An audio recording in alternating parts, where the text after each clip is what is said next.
What's up, guys? Welcome to Daily Refinement. Today's show is live on Wednesdays. I do this call Monday through Friday, though, at the same time. So if you guys are interested in joining, you can go to dailyrefinement.com/mastermind or email me for questions. Today's topic is going to be eBay improvements, but I'm going to be really specific today and ask you guys what you would have me do if I came to your shop for 10 hours next week.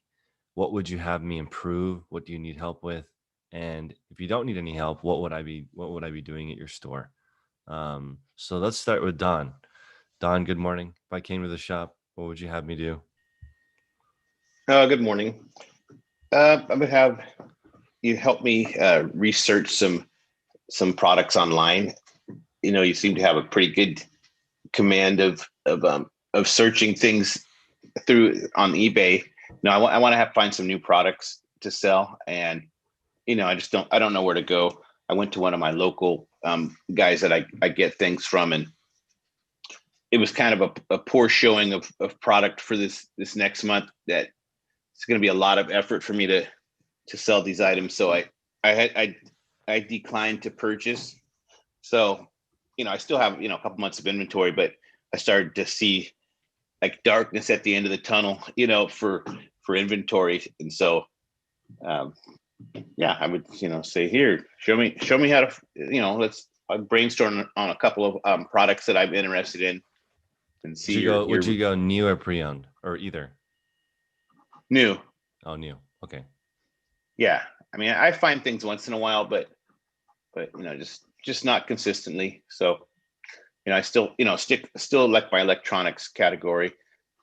Um, Yesterday I did a video talking about Alibaba because they're like trying to make more resources so it's easier to buy stuff. And I was talking about these boots. One pair of boots sold 4,450 times. It's $24 shipped essentially. To make a profit, you'd have to get them at $9 or less shipped. And when I was looking on Alibaba, they were like $5 to $7 shipped. That was at a quantity of like 50 to 300, so pretty low quantity. mhm. So that made me think those boots sucked. If I was gonna do that, I would at least put a unicorn or a pineapple because they're for young girls is the demographic. That's a really easy. Boots are like very common. You could literally just sew a unicorn over the private label, and it would for sure increase the value by $2. So it's interesting looking at stuff like that. But I think that as I watch TikTok and all these sites blow up, people's attention span is so low and they're not really buying that much stuff. I don't know if people are getting the same trend. There's essentially they're supporting influencers, but they don't have a lot of stuff. I feel like there's a generation gap. The future, they just want experiences. Yeah, I know my kids are like that. My son's like, I'm not going to buy a house. They're just not motivated on that stuff. But going to Alibaba, some of the products I sell, I try to find them on Alibaba, and it looks like it's like a Chinese knockoff of a Chinese knockoff. It's like it's not Yeah. even. It's like, do I want to I want to buy 500 of these things that might not work? So I haven't dived in, but yeah, that's what I would have you do if you came to my place. Awesome. Yeah, I would also be interested in doing higher end stuff. Like as an example, Yeti mugs are obviously very, very popular. My friend is in China right now manufacturing a rubber case so when you drop it, it doesn't dent. Because once you dent insulated, I guess it's not as good or it can develop mold or something. So he's over there trying to do that. He wants to sell them for like 16 bucks and then get into like REI, all the big retailers. And see that is totally different. That would be a high-end product that you're manufacturing, but he says it costs between 9 and 20 grand to develop the mold the first time, and you don't know if it's going to sell or not. So that's kind of a well, I mean, you kind of know if it's going to sell, but I would be interested in doing that kind of stuff too. Yeah, a little bit more risk, but yeah. Speaking of Yeti mugs, I love mine, so I drink out of it every day. Even the Yeti handle. There's a I need to find the Amazon seller. I think there's a kid that's 17 years old and wanted to start e-commerce, and then his dad is like, "Okay, let's go to China and do it right." and they went, and he made 100 grand in high school. And then he bought a truck and was like, okay, I'm good. And his dad's like, no, you're supposed to keep going. Now that you have this experience, you need to do it. But it's funny that they just made a handle for the Yeti. Wow. That product sold, they did 100 grand in profit in a couple of years with just one product. Wow. Mission accomplished Mission for the kid accomplished. getting his truck. So, And I know. And now he's retired at 17. So yeah, it's funny looking at how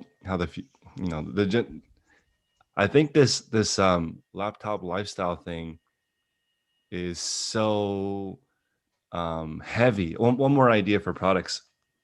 Another lady came um, to my shop this week, and she was selling inspirational products. She is killing it. Like these little signs that are um, okay, right now there's a trend of like, you are enough, you are awesome as you are, and then she's trying to change that to work until you're proud. That's her saying. So which is resonating, because you are perfect as you are is not very motivating, because yeah, you're you've already given perfect. up. You've given up. But if you're like, you can do better, work until you're proud. So she's selling these little trinket things for $5 to $20, eBay, Etsy. That product is great too. I would also be down to invest into some equipment so we can print things, manufacture things.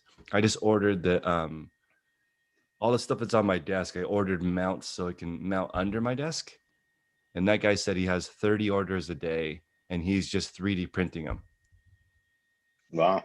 So he's like, every day, what he does is with that profit, he buys another thing that he can manufacture accessories for. And he's just going to keep going till he has thousands of printable inventory. That's badass. I know. What was that shop called in San Jose that closed? Like Tech Shop? Do you remember that? No, I mean, not Sharper Image. I mean, I don't. No, there used to be a shop where you could get things manufactured in San Jose. Like anything. You could go there with an idea and they would make it for you. I never went there. So Okay, I'll have to look that up. I think it was called Tech Shop. It was a startup where they had one of every piece of equipment, and you could go there and have anything manufactured in the USA by volunteers. oh wow. I think it went out. It went out because it was a nonprofit. Mhm. But yeah, that's cool. I would be down to research ideas with you. And that was the I did that with somebody for a whole year. But let's go with Tucker and Ryan. Tucker and Ryan, if I came to your place for 10 hours next week, what would I do for you guys? All right, Tuck. What would he do for 10 hours? Make an inventory system. Okay. An inventory system for you? Yeah. Awesome. So what is the inventory system now? What is it? Nothing. It is Tucker, go find this, right? You go find this. So sometimes that takes a while. Is it frustrating? Yeah. It's not that bad. It's not that bad, but if you have 5,000-10,000 things in the basement and upstairs, Eventually, it's going to get very frustrating. yeah, we have 5,000-10,000 things, so it's kind of crazy. Wow. So yeah, Awesome. some of it I have to store upstairs in my room because there's so much of it. Great. I would stop by and I could help you with an inventory system, but everyone starts with pile on floor. So don't worry. That's everyone's system in the beginning. Cool. Yeah. So let's try to think here. Yeah, this is a good exercise, but also take it one step further, and maybe you guys should write a plan of what you would want me to do. Maybe the first thing I would do is make an inventory of what kind of things you have, what size they are, what categories they are, and then maybe how they're shipped. I don't know. How would you guys organize it since you have such a variety?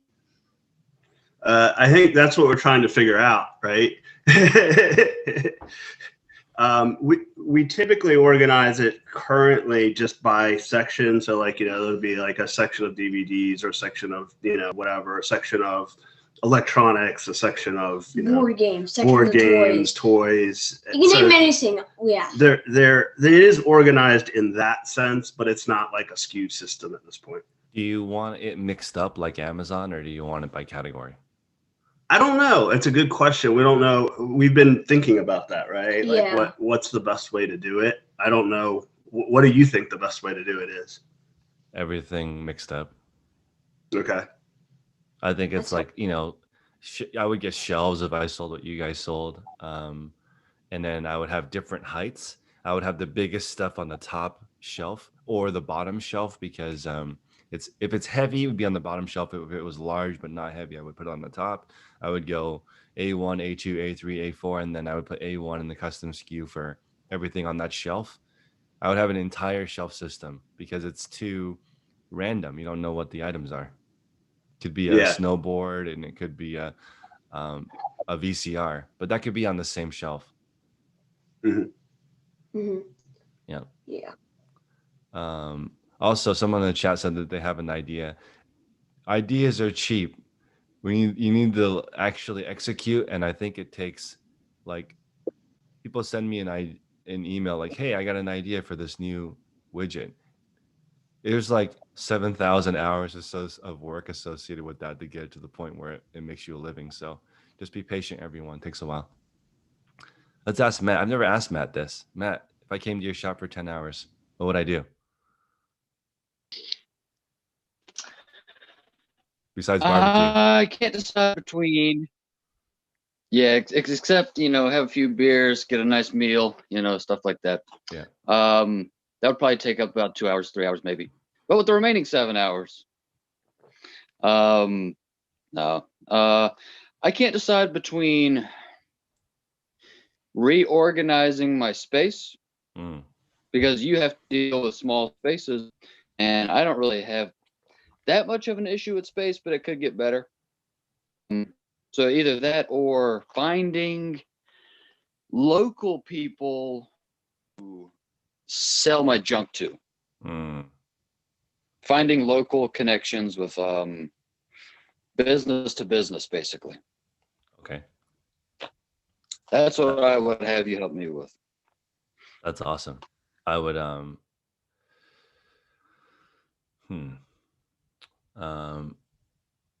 I would love to look at your space because I have a space restriction. I only have 800 square feet and that's it. I don't want to get more space.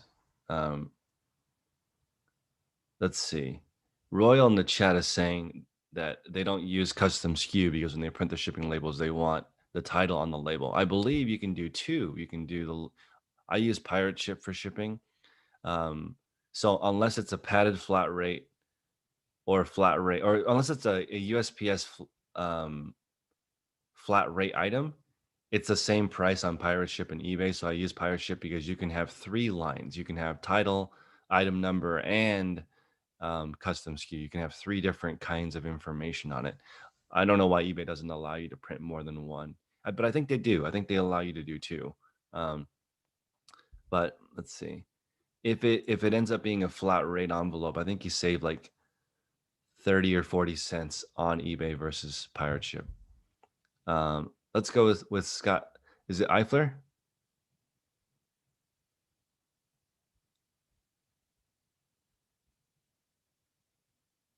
There you are. Oh wait, no audio. My system's a little bit messed up this morning. I got way too many windows open. No worries. What would you have me do?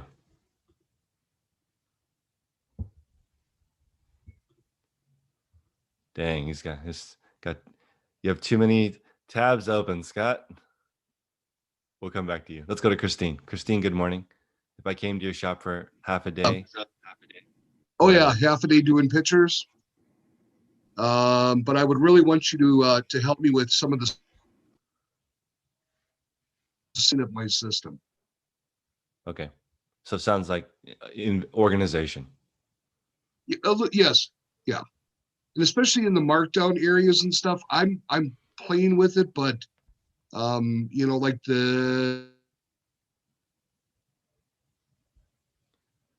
I'm gonna come back to Scott because buy 3 things. Scott, I'm gonna come back to you because of the connection. Let's go with Christine. Christine, good morning. Good morning. I would have you help me with dun, dun, dun, dun, dun, my photos. Okay. I still struggle with that every single day. That is my biggest struggle. The other thing that I would want you to help me with is I would want you to watch me do my listing and then Okay. tell me what I'm doing wrong and the solution to it. The quick, I mean, yes, we hear all of the information here, but when it's actually in play, that's where I get tripped up. You know, like yesterday, I was doing my photos, and it took me an extra long time because I was trying to decide if I wanted to do a flat lay, like tech, or hang up, like I usually do. And that was just, it was like, okay, this is how I'm going to do it. I was thinking about how I was going to do it, the 1, 2, 3, 4, you know, how I would do it. And then when I did it, it was just like, man, that's too long for pants, too much time for pants. You know, a hanger is much easier for that, but shirts look better flat lay. So anyway, They can, yeah. yeah. So I would want you to do that. I mean, help me figure out that.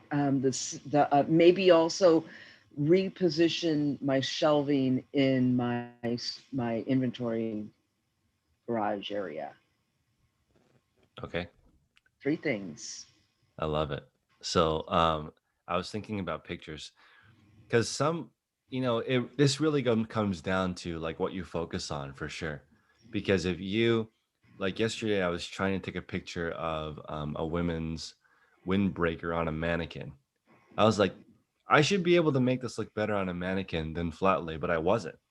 I spent an hour trying to figure out how to get the mannequin to look better than the flat lay, and it wasn't. But then with a dress, the first time I put it on the mannequin, it looked perfect. I could not replicate that on the flat lay at all. So I guess it depends on the items, the material. So the narrow you are, the more narrow you are, the easier it is to master your photography. It's really hard to have one setup that can do multiple different types of objects. Yeah. It's almost like if 90% of your items are one, then just leave that, and then the 10% of items, those pictures are just not perfect, and just move on. You know, like if you find a rare object, you can take a picture of it in your living room. It doesn't need to be fancy because there's only one, there's no competition. Yeah. So that's a thought. Yeah. Let's see. Let's go with Scott Race. Scott, if I came for 10 hours, I think I know, but what would I do for you? With you? Find new inventory. So just searching, but for actual new items that from like quality brands, maybe try and find I don't know if you could do it in 10 hours, but just maybe one recurring source of liquidation every month. Yeah. How, you don't have to share if you don't want to, but how is the experience going with that lady that was a buyer? Paying by the hour was moronic at first, right? Because like you have somebody doing something for you that you don't really know if they're doing what they say, like what they say they're doing. So that's tough. But I would say that if you find somebody to buy for you, to pay based on what a percentage of whatever they find. Because if they're actually good at it and they're looking for stuff and they have good relationships, then they're going to make way more money anyway that way than doing it hourly. That makes sense. Yeah, I would like to improve my scouting as well, because if you hire a scout, then you don't have to research trends. You don't have to do anything. You just have to buy items cheap. So you could do a commission structure with them that makes sense, or per piece. You couldn't do hourly. No, it doesn't work because I was paying like at least $50 an hour from what I remember. It might have been more. Okay. Yeah, that's rough unless they're making big deals for you. But I would say when I looked up the average salary of a buyer, it's around 70K for TJ Maxx and these bigger companies. If you can actually reach out to these companies and get those deals. Yeah, that's what this lady used to do. She did procurement. So that's where the wage that she wanted came from, that $50 or $60 an hour. I think that my skill level in finding profitable items that are brand new is probably $20 or $30 an hour. I don't have that high level, like reach out to the brand. Like I couldn't do that. I could reach out to small businesses. I can make $100 an hour doing that, no problem. I can make a list of all the businesses near you, reach all of them. But yeah, I think like Bill's in HR. I think that I could not justify $50 an hour unless I was doing local for people. But go ahead, Bill. Bill, if I was working for you for a week, what would you have me do? Well, I'd start in the morning. We go to my favorite places and shop side by side to see what you would pick versus what I would pick. That'd be number one. And then come back here, and then I'd have you just critique all of like every motion of my day, from my listing, my photographs, my accounting, whatever it was that I was doing. I just have you just pick the shit out of it. Don't do this, do that. Don't do this, do that. I would, yeah, I think everyone should actually pay for that. Get your friend or cousin or somebody to follow you around the clipboard all day and just write down what you're actually doing, and then you can go back and look at it and be like, holy crap, I do very little during the day. That's what I would say after looking at my clipboard, because it doesn't take that long to do a lot of things. Cool. I just don't know how you bang out 100 listings every day. I mean, that's like legendary, really. Let's see. So somebody in the chat was saying that they would never pay for this call. I should pay them for their knowledge. I would pay you for your knowledge if it made sense. I'm down. I pay for consulting all the time. There's people who have it. I paid $6,000 to listen to millionaires talk, and what I found out is that most of them have poor health and go home to a house full of strangers. That's what but I think maybe that was worth $6,000 to learn what people who make $1 million a year do. They essentially work 20 hours a day. It's very unlikely that you can make $1 million a year without working your ass off. Not one of those guys had an easy job. So, one of the guys was like, I go to work all day, go home, have dinner with my family, and I drive back to work. And I was like, wow, that's some dedication. So it depends. Let's go with Linda. Linda, if I came for a week, what would you have me do? Probably consulting, overviewing everything. Listing. If you're here for a whole week, I definitely have you do some listing. Okay. So plenty of stuff. And then check out the brick and mortar. See what you think about that. If I worked for you, Linda, I would be looking for influencers to use me as their home base. You have that huge space. I'd be like, come do all your Instagram stuff here, and build up that business, because you have enough space, I think, for people to set up workshops. And absolutely, we do teach classes there. Yeah, that would be awesome. Mm-hmm.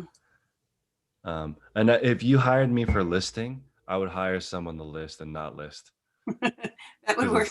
Because it's I feel like that's a low value thing for people to do. Like, okay, let me give you, everyone who's listening right now, what a lister is worth in the market is $11 an hour.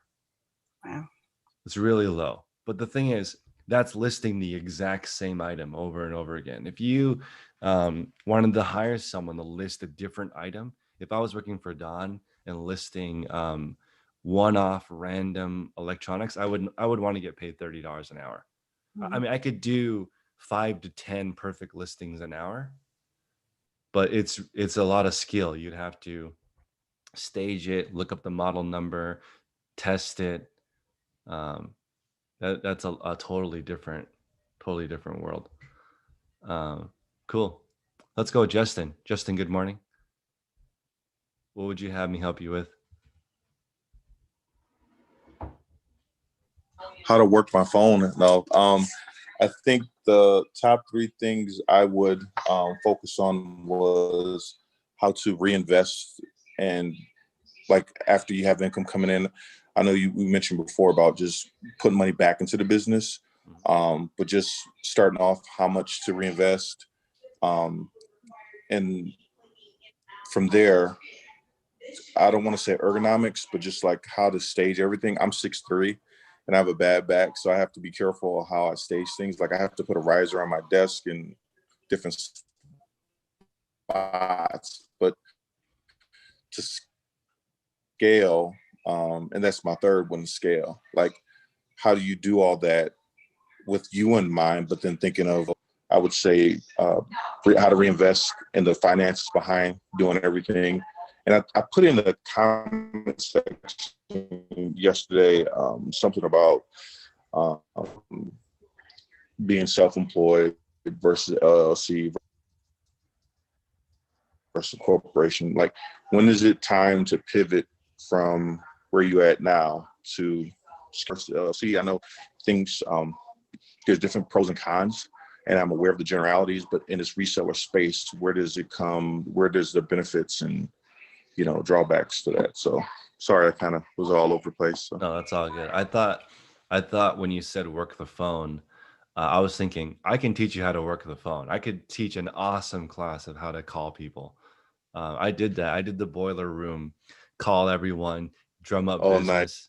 And that's like, I mean, you should do that for reselling, to be honest. I don't do that because after, you know, doing sales for 2 decades, I love not talking to anybody, but that's not how you grow an insane business. If you wanted a massive resale business, you would have a business development person calling businesses all day. If you wanted to make millions of dollars, then you would have to get big deals. Like, you go to Goodwill and spend $200, or you go to your local hotel and spend 20 grand on all their equipment.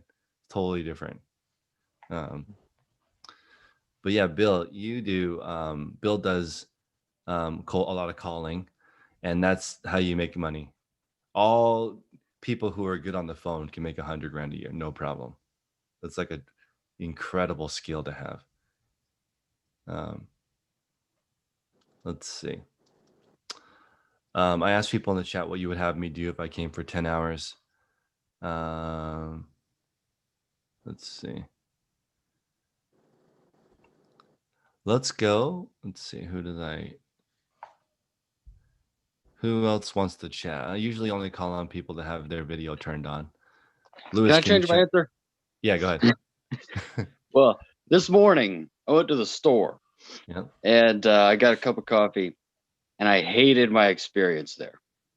I hated everything about it. The music, the people, the employees, the parking lot setup, all of it. I hated every bit of it. And I was thinking to myself, first I thought, don't get upset. I'm only the only one who can control whether I'm angry or not, And then I thought, what would I do if I owned this gas station? Yeah. And then that led me down like a really odd path of really determining why that gas station was the way it was. And eventually I got to the point where I can't, I had the thought, I can't make the gas station myself. It requires a few people, right? At least a few people, maybe 100 people making decisions about where stuff goes, who to hire, how to set up the parking lots, where do you get your gasoline from, where do you get your diesel from, et cetera, et cetera. What is the reason behind why those people make the decisions that they make? To make money, to get more people at the store, more customers. So the reason the store is set up the way it is because we want it that way. Yep. I agree. You get what I'm saying? Yeah. And then I thought, if I own the store, though, I would make it just profitable enough so that I would be able to continue to operate the store, but at the same time make it as comfortable and as appealing to myself as I could. Instead of focusing so much on driving as many customers to the place and making as much money as possible, I would actually try to make a difference, a positive difference that meant something to me, right? Now, how do you do that? You have to be a big dog. You got to own stores. That's how you make a difference in your local community, right? Absolutely. And that's what life's all about at the end of the day. Absolutely. That's what life is all about at the end of the day. Doing something that you can be proud of. So instead of the 10 hours working on eBay, I think we would just be spitballing about how to get to that level You know what I mean? How to get to that big dog level of like hundreds of millions of dollars invested in your own small town so that you can see things operating the way you want them to operate. Instead of going to the store and thinking, damn, this store sucks. You go to the store and be like, I love this place. I set it up the exact way I wanted to. John over there did a great job with the cafe. You know what I mean? I mean, It's like, I agree with you. That is an awesome. I mean, I do that all the time. I went to this car wash, and it was so busy. It was like an hour wait to get your car washed, and I'm like, you have one row of cars. You have space here to do 2 rows of cars. No one has thought of doubling the capacity here. And they're like, oh, we use that space to store equipment. I'm like, you see all these people who are leaving because it's an hour wait? Why would, and then they tried it, and then I'm like, man, you guys didn't even offer me a free car wash. I doubled your business. Like, it's just funny looking at how people are. But I'm going back to what you said. If everyone listening on this call, you made your business big enough that you could hire somebody and pay them 50 grand a year, the whole country would change. If thousands of people grew their business big enough to support one person, not even a big business, you're not even considered a small business until you have 15 employees. You're considered a micro business. yeah. And then if you get to that level, you can actually make a difference with your time and with your resources in your local community. And that's what the meaning of charity is, in my opinion. Actually making a physical, real, tangible difference near you, like that is way more valuable than donating $10 a month to some Patreon thing. You know what I'm saying? I agree. You're trying to make a difference. But, more than 90% of charity is paid for by the top 1%. As evil as they are, you can't build a library in every city without a ton of money. It's like making a difference usually starts at the top. Yeah, my only concern with that is like, how effective are those charities? If you actually take some time out of your day or some money out of your pocket to do something for someone locally, to grow them, not give them a handout, not help them, not give them a fish, but teach them to fish. You know how the saying goes. If you actually do that in your local community, then by the end of your life, your children will have a flourishing community there. You'll be seen as like really awesome folks in your community. Like that's, I agree with you. There's a disabled veteran that reached out to me yesterday and said, hey, I'm disabled. I have 3 kids and a wife. I want to do reselling because it's fun and interesting. And I was like, that's great. Everyone wants to do it because it's fun and interesting. You've got to be good at it. If you want to support your family and 3 kids, this is one of the only jobs you can do at not your leisure, but on your own schedule. You could do it at home. You could learn how to do something. You could learn how to order online and do it from you couldn't work at a restaurant from home. There's no other jobs where you can make a living from home that you could do in your own schedule anytime during the day that you want. Very few jobs like that. Yeah. So eBliss Reseller is in the chat, and he has a junk removal company. So if you guys want to reach out to him and ask him about junk removal, that's a really cool business. And essentially, most of the business is removing people's stuff. That's what they charge for. And then, obviously there is some reselling opportunities as well. But I think his company has 7 or 8 trucks. That's employing like 10 people. That's making a huge difference locally. Lewis, you might be driving. I don't know if it's a good to chat, but let's see. Yeah, we'll come back to Lewis when you have some time. Let's see.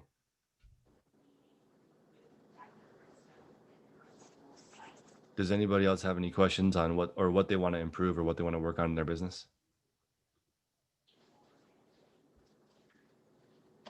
Man, this is a hard hitting topic. Oh wait, Brittany, can you chat?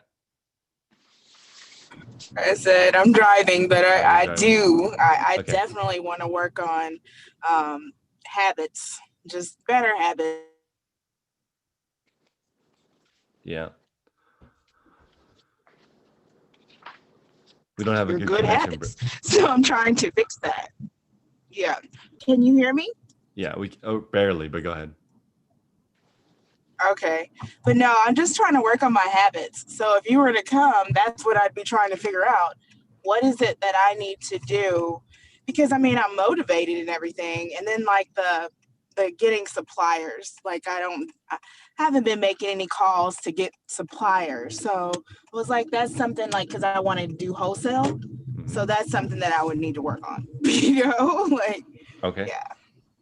Yeah. So I think this is a really good thing, because if you were a wholesaler looking for wholesalers to buy stuff from you, you would have to filter. You wouldn't just sell your stuff to anybody.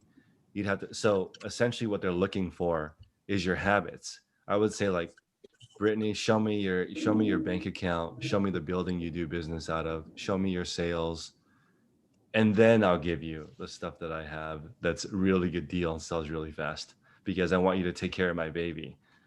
So, but that's like that makes sense though. Habits is how you engineer all of that. Yeah. Ash, can you chat? Yes. What's up? What would you have me help you with? Sorry? What would you have me help you with in your business if I came for 10 hours next week? Packing. Hacking? Doing the shipping. Packing, shipping. Because right now, like, I have my uncle is working for me. So he's doing some work, like he's working 2 hours a day. So that's really good for me. Mm-hmm. But the only thing that I have problem is the time I'm listing. I cannot be packing, and then the postman come here to pick the packages, and I need to run, like, start doing stuff. And I think that will be the stuff that I need help with. I also received my Alibaba order like 2 days ago. Mm-hmm. But I'm super excited, but I don't have it. Like, my mom is also working for me in the United States, so she's the one that received the package, and she do shipping over there. Man, you have a small team.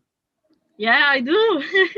It's growing little by little, because at first they didn't want to work, but now they see, like, I'm making money, or what the hell are you doing on your room all day? I'm like, I'm doing this. And when they saw all the packages, like, until today, no, yesterday, I have sold 88 items.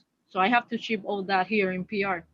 And then they start to show interest, like, what are you doing? I want to learn. I want to do something. I'm like, you could work for me. Ash, you are awesome. You're like an inspiration for everyone, because she's like, all my friends have no money, have no savings. You're starting a business. You started with just your phone and built up. You are awesome. I also I received the bicycle yesterday. You did?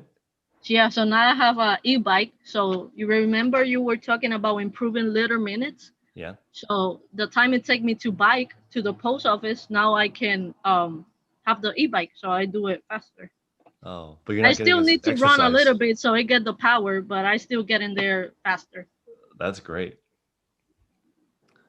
I need to wake up a little early. Like, I'm not waking up early because I wake up at 7, and then I go to sleep about 11, and my body is just so tired. Like, I'm working literally all day, nonstop.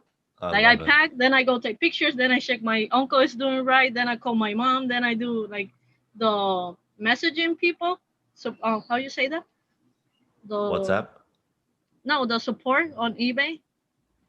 I'm starting to talk to the buyers, like they have complaints or they want to know something. So I'm taking the time also to put a little bit on time there, but it's time sucker, like a lot, like the how you say that, customer service. Oh, customer service. Yep. But yeah, everything is running pretty good. So this is maybe Ash, I can have you speak on this for just a moment. Matt was talking about that we need to be big enough to support our communities. In PR, this is a great example. The government didn't do shit to help you guys. So you basically had to rely on your neighbors. True. Right? You guys, I mean, I've seen videos in PR, people really helping each other out, because waiting for relief doesn't work. I also remember when they didn't bring us like clean water, and my neighbor have a newborn baby. So I used to give her my bottled waters to her, for the baby, and then I drink like the water that is not really clean because you don't know where it's coming from.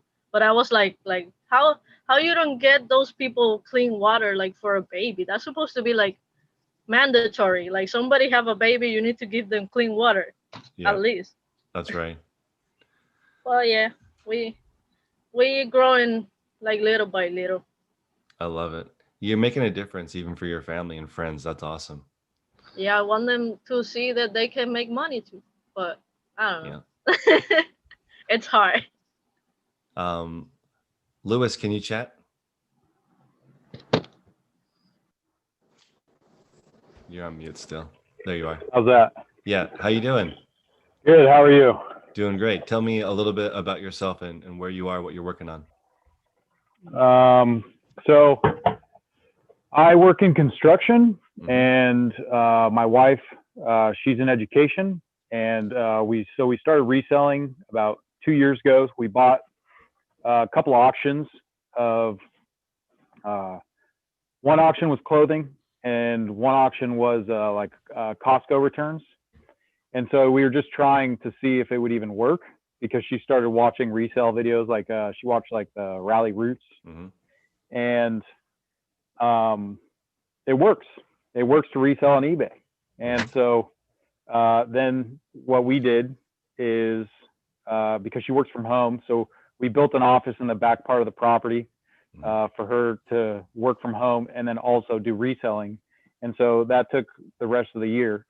And then now, so we've already done 1 year of reselling, but we didn't do anything right. So we did everything wrong. And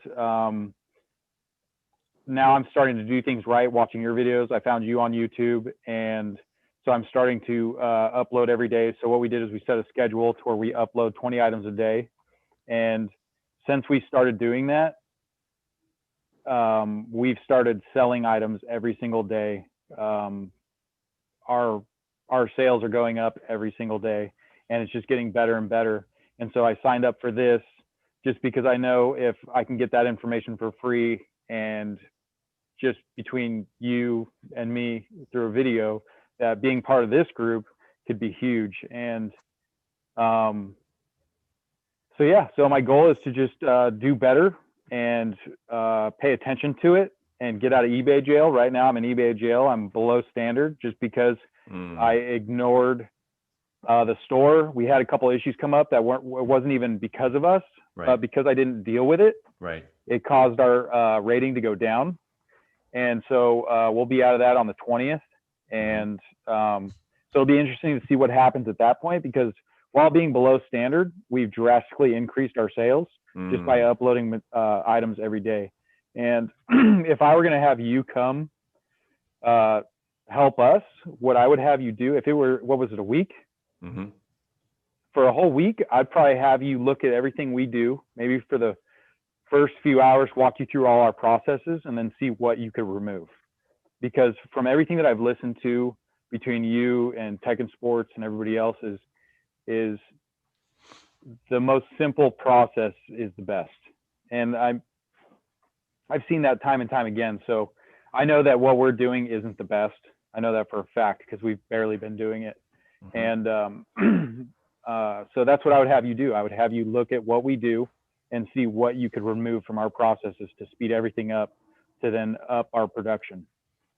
That's great. Yeah, I think Tech and Sports is a great resource because he has been doing this for 13 years, almost the same way the entire time. And it's good to talk to him because he sets everything up and reinvests it in the other things as well. He's thinking long term. I think a lot of people think short term, I'll make some money here. But if you set up eBay correctly, it can make you money for 10, 20 years, especially if, you're learning auctions right now, which is great because once the supply is set, then, if you convert that backspace, maybe COVID opens up and she goes back to work, that space can continue to work without you if you have the right setup.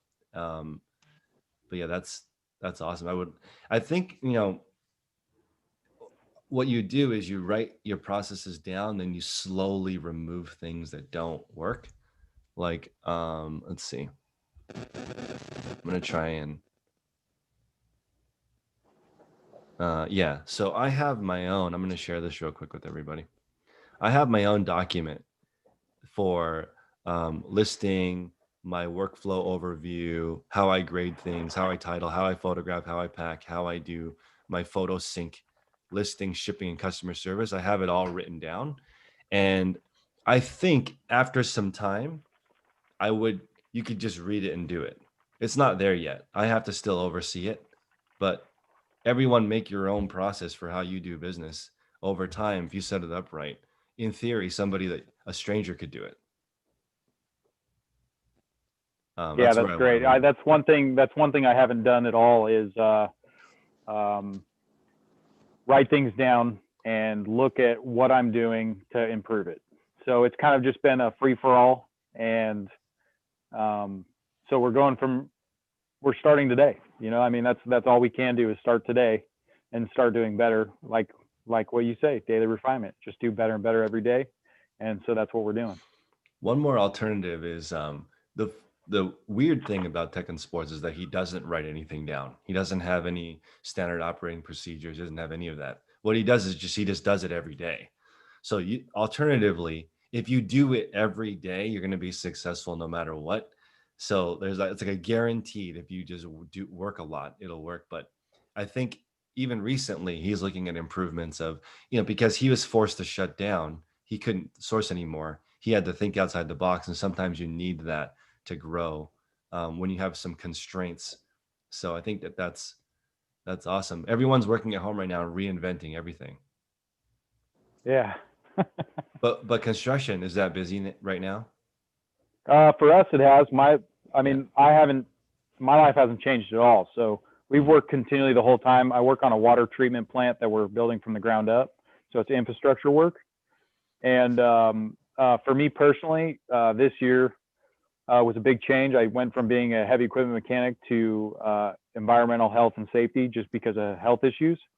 And on it with my wife as well. She worked before COVID hit. She worked in education. She was a special education teacher, but she just had started working the year before for a online charter school. And so our lives hadn't changed at all. And except for my wife not being able to go to Starbucks at one point, she went a little crazy on the property. But other than that, it's been great. You know, we've stayed busy, and I think that's why, like you're saying, you're being forced to think outside of the box and learn new things. We weren't really given that opportunity because nothing really changed. And so that's when I just slacked off of eBay. I changed positions in my career and spent more time on that. And that was a mistake. I shouldn't have done that. I should have given equal time to our resale business that we started, but I let it fall to the side and I didn't give it the attention it needed. Another thing you mentioned was the Starbucks phenomenon. Like people don't go to Starbucks for coffee. They go for that experience, get to see some people in the neighborhood. That's kind of like what this call is. Right? If you get a cup of coffee and come into this call, you're going to talk to people, shoot the breeze. And it's important to look at, essentially we all have the identical job. It's just different stuff comes in. Correct. Yeah, it's a big help to be a part of a group like this. I'm a part of another group that I've been a part of for 12 years. And it's huge. It keeps you on track. It starts you off on the right direction. And if I start thinking about something early in the morning, I continue to think about it throughout the day. That's right. The momentum, you just keep going in that direction. One more thought on Tech and Sports, since he's like, so I think it's a lot easier since I started the group with him 3 months ago. I stopped inventing things. I'm just following him. He lists a bunch of stuff.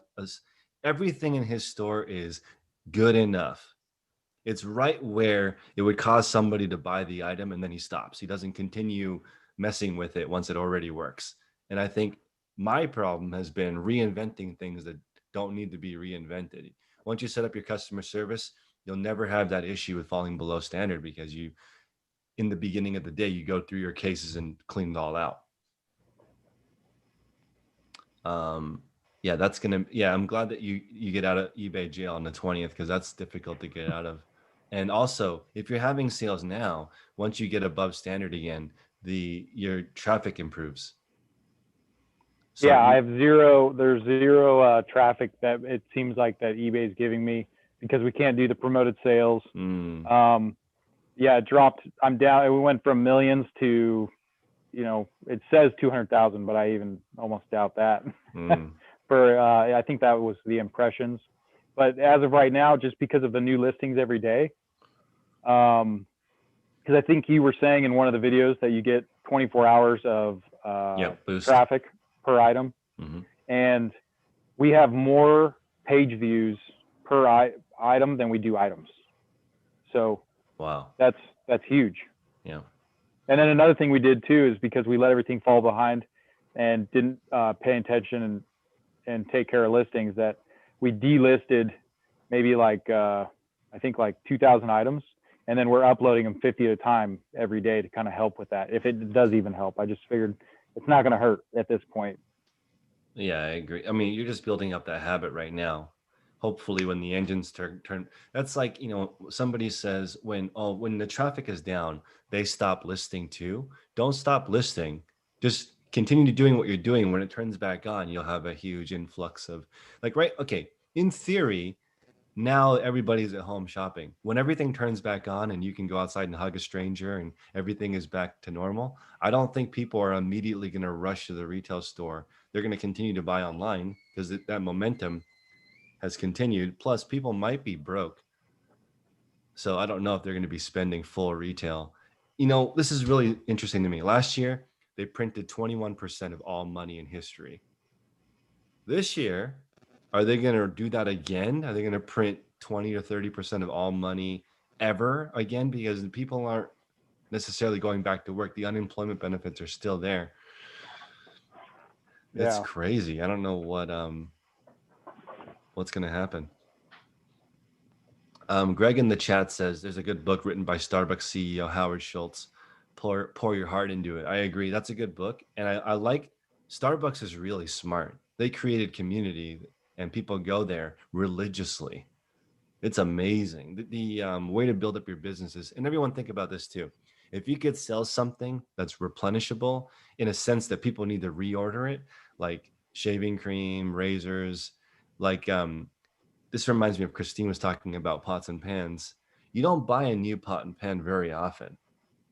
And Patagonia, right? They were saying, how do we get people to buy more than one coat a year? That's not very good. So now they sell food. You know what I mean? Like they keep pivoting and adjusting so they can get more of the customers over and over again.